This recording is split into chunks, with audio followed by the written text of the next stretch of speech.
The United States Civil War lasted 4 years, 3 weeks, and 6 days. By proclamation, it started on April 12, 1861, and ended on May 9, 1865. The American Civil War, or the war between states, started because of slavery, is what most historians believe. Although there are many other reasons for the Civil War that are much more complex, slavery is one of the main ones.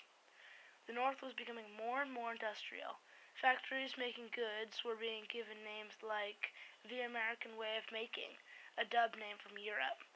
There were so many factories, we were so good at it in the North, but in the South, not so much. The South had good soil and good climate. With higher demand for crops, the South needed more crops. To become rich in the North, you just invented something, worked at a factory, or were a smart investor. In the South, it was different. You had to have a lot of crops to make a good income. So, due to need for workers in the South, slaves were brought in. The lack of slaves in the North made it outlawed to mistreat a worker as slaves were. Now, because the slaves were in the South to get their alleged owner money, why would they waste money on the slaves? Instead, the slaves were given dumpy conditions. Today, and in the North at the time, America knew better. The Confederate States of America did not, especially with white supremacy. The second most important reason would be how the South didn't only support slavery, but there were serious threats that the South would become a divided nation from the North, and would then be unstoppable. There were 32 states in the United States at the time, of which 7 seceded to the Confederacy.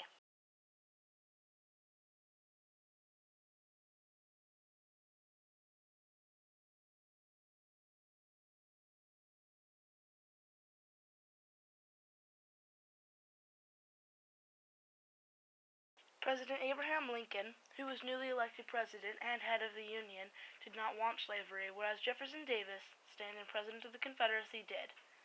White supremacy in the South had African slaves working plantations mainly for cotton, although others had things like tobacco. Slaves were given derelict housing and were often mistreated. The first battle of the Civil War was the Battle of Fort Sumter. There were many others afterwards.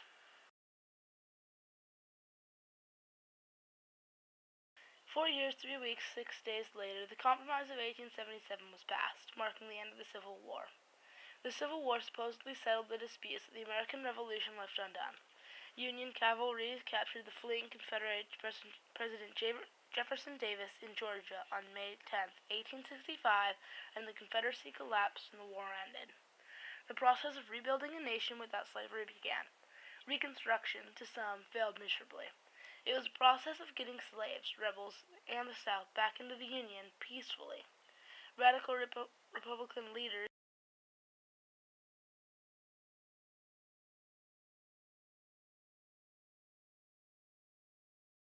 during the Civil War were essentially extremists. Moderates said that it could be easily accomplished when the Confederate armies and southern states joined the Union again and accepted the 13th Amendment. This wasn't all, though. The 13th Amendment freed the slaves. The 14th Amendment gave birthright citizenship to the slaves, and the 15th gave freed slaves the right to vote. President Abraham Lincoln didn't free all slaves during the war on purpose.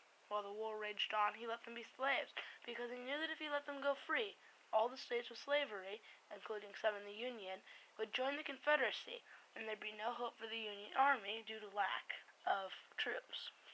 Instead, he let the matter sit and waited for the war to end, so that the Reconstruction period and radical Republican leaders could free them. Unfortunately, Lincoln never saw his dream come true, as he was assassinated in 1865.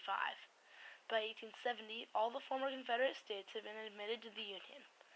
As the Reconstruction came to an end, violence broke out as a way to dispute instead of a republic. An example of this is the KKK, which broke out in 1867, and the Senate, for the first time since the war, was given over to the Democrats. During Reconstruction, the Union set terms to limit white supremacy in the South. This led to much backlash. Another thing that happened during Reconstruction was 180,000 slaves joined the Union Army as they left and were freed. Reconstruction also occurred among presidents. Andrew Johnson, Abraham Lincoln's vice president, announced his plans for Reconstruction in May 1865. Radical Reconstruction began when the 13th, 14th, and 15th Amendment, adopted in 1870, were passed. These increased the rights of slaves, eliminated legal discrimination, and gave slaves the right to vote. The radical Reconstruction never had a proclaimed end, but more died away as the victory of the North and slaves caused nationwide celebration, including some other countries as well. Radical Reconstruction then started. The Radical Reconstruction consisted of legal changes, not so much restoration of war-stricken towns, but of the amendments passed. The militaries both suffered tremendously, but in the end it was mostly good.